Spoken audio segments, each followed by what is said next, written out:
هذا انتكشت معاه لازم تختم على جوازك خروج ودخول من المنافذ.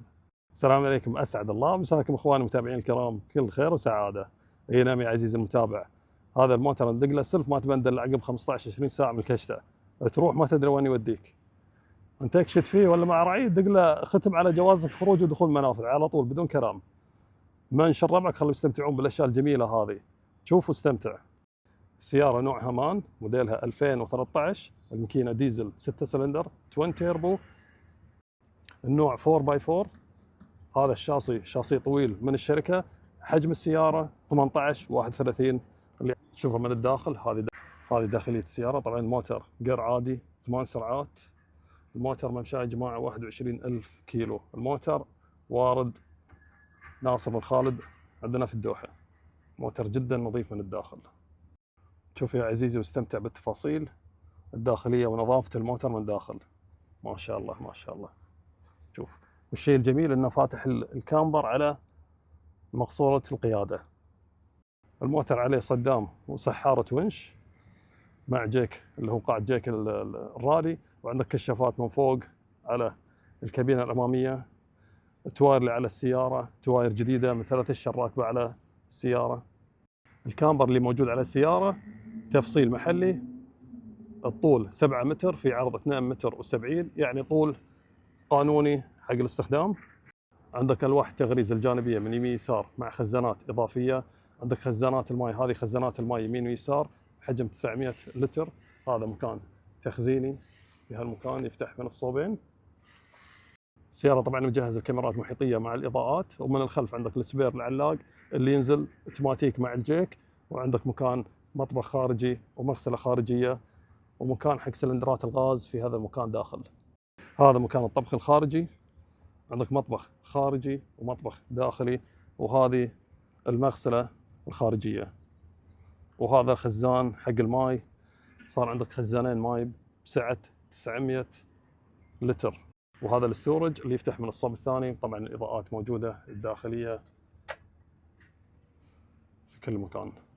وهذا الجنريتر الديزل اللي موجود عليه، جنريتر حجمه 7.5 كيفي، وفي سلايد يطلع على برا في حال استخدمت الجنريتر. وهذه الوحده الخارجيه حق المكيف. طبعا الجنريتر يسحب من خزان الديزل حق السياره، وفي نفس الوقت السياره تشتغل على الجنريتر وتشتغل على الواح الطاقه الشمسيه وبطاريات الليثيوم موجوده عليها، وتشتغل على كهرباء خارجيه في حال استخدمتها او وصلتها في كهرباء البيت. ومن صوب العذري عندك الشيء الجميل اللي هو التلفزيون الخارجي مع طاوله الخدمات اللي تقدر تستخدمها. يكون في كورنر، وكهرباء اللي موجوده 220 فولت، يعني كل احتياجاتك خارجيه موجوده، من اللي هو مطبخ خارجي ومغسله، وعندك اللي هو التلفزيون والجلسه الخارجيه والاضاءات اللي موجوده. نشوفها من الداخل ونقول بسم الله.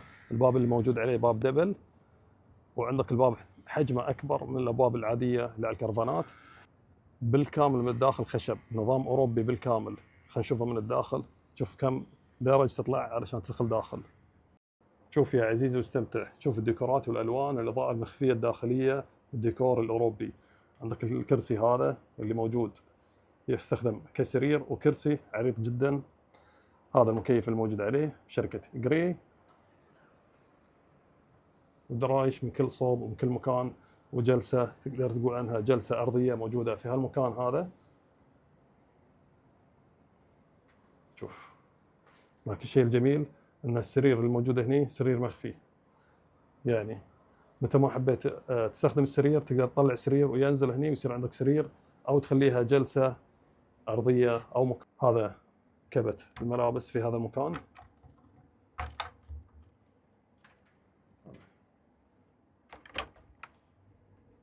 عندك كبت حق الثياب موجود. طبعا اماكن تخزينيه تحت الكرسي بالكامل، هذه كلها اماكن تخزينيه. وهذا سرير النوم الرئيسي.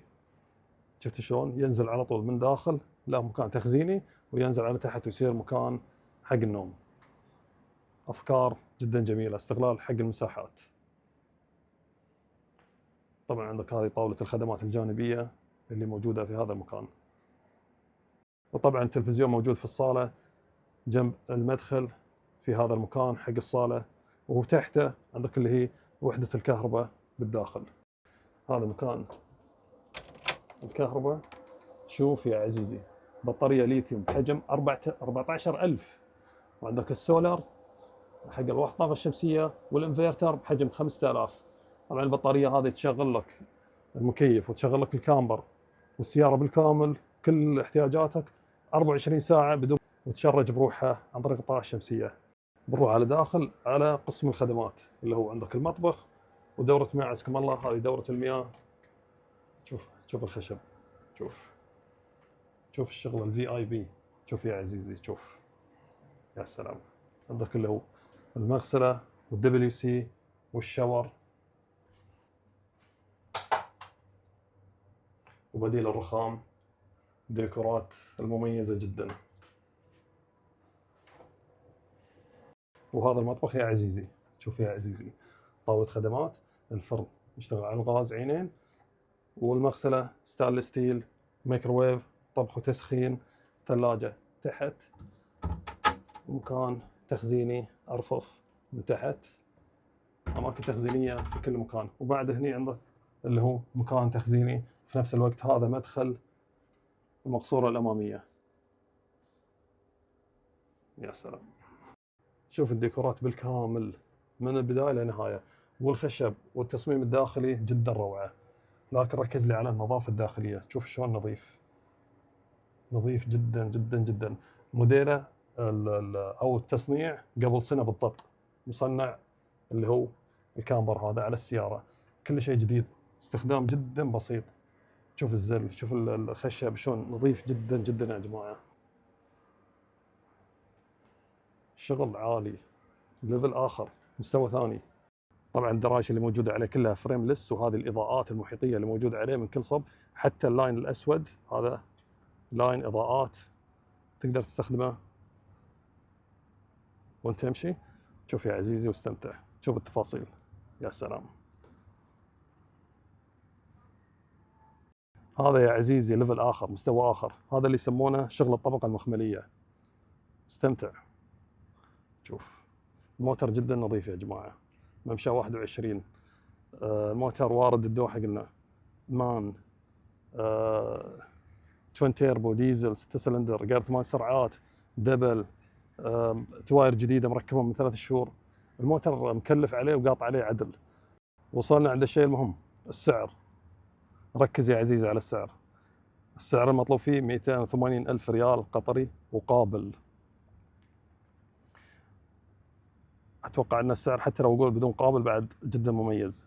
والرجال ترى سمح في البيع، يعني إذا هالموتر صلح لك دق له تليفون، توكل على الله واشتري الموتر. رجال بياع. الله يبارك حق الباي وحق الشاري إن شاء الله.